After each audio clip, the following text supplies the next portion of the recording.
اللہ کے ہر کام میں بہتری ہے۔ علی پرائمری اسکول کا ایک اچھا طالب علم ہے۔ اس کے اساتذہ اور اس کے دوست اسے بہت پسند کرتے ہیں اور وہ اپنی امی ابو اور اپنے بڑوں کی عزت کرتا ہے، مگر بعض اوقات علی بہت زیادہ غصے میں آ جاتا ہے یا پھر ایسی باتوں کے بارے میں پریشان ہونے لگتا ہے جو ابھی ہوئی بھی نہیں ہوتی۔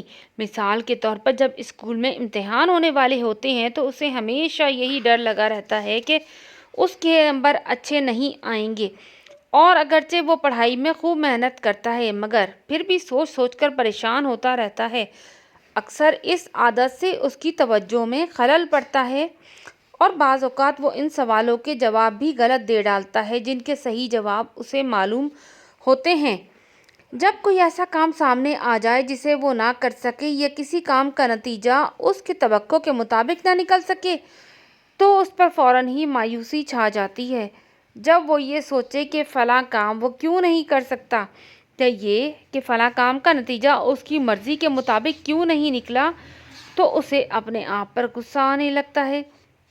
ایک روز اسکول سے گھر واپس آتے ہوئے علی بہت خوش تھا اور ہمیشہ کی طرح جوش سے بھرا ہوا تھا۔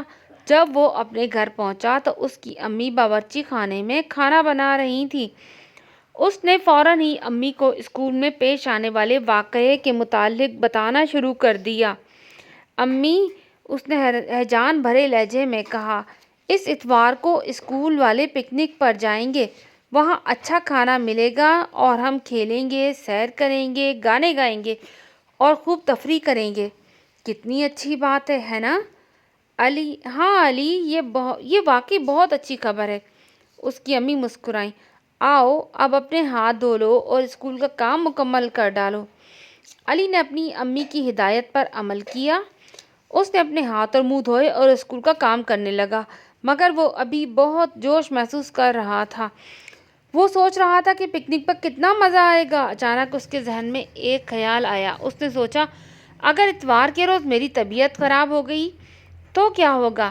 پھر میں پکنک پر نہ جا سکوں گا۔ مجھے سارا دن گھر میں بستر پہ گزارنا پڑے گا اور ادھر میرے دوست پکنک کا لطف اٹھا رہے ہوں گے۔ فوراً ہی اس کی طبیعت اداس ہو گئی۔ اس کی ساری خوشی غائب ہو گئی۔ اسکول کا کام کرتے ہوئے اس کا ذہن انہی خیالات میں مصروف رہا۔ کھانے کے وقت تک علی کے ابو گھر پہنچ گئے۔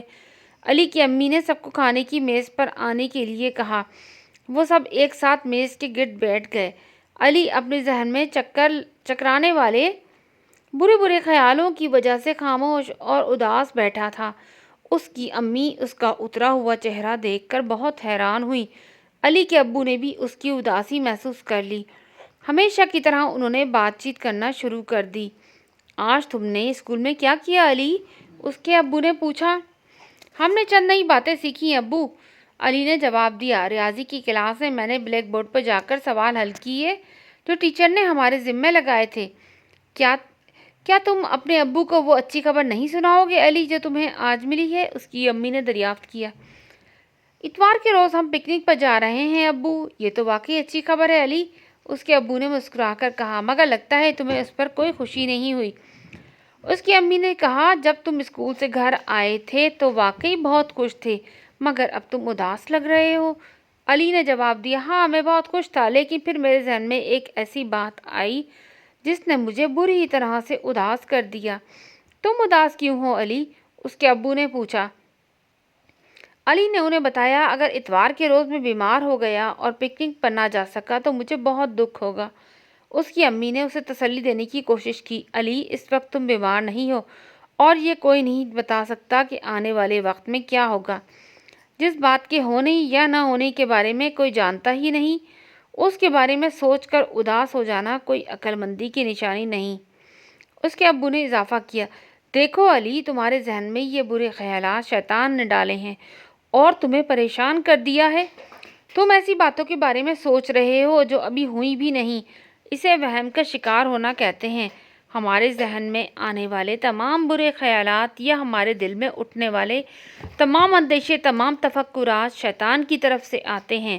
اللہ تعالیٰ قرآن میں ہمیں بتاتا ہے کہ ایسا ہونے کی صورت میں ہمیں کیا کرنا چاہیے۔ اگر شیطان تمہارے ذہن میں کوئی برا خیال ڈالے تو اللہ کی پناہ طلب کرو، وہ سب سنتا ہے اور سب دیکھتا ہے۔ اس کی امی نے کہا، علی جب بھی ایسے برے خیالات تمہارے ذہن میں آئیں تو فوراً اللہ کی طرف رجوع کرو اور دعا مانگنا شروع کر دو۔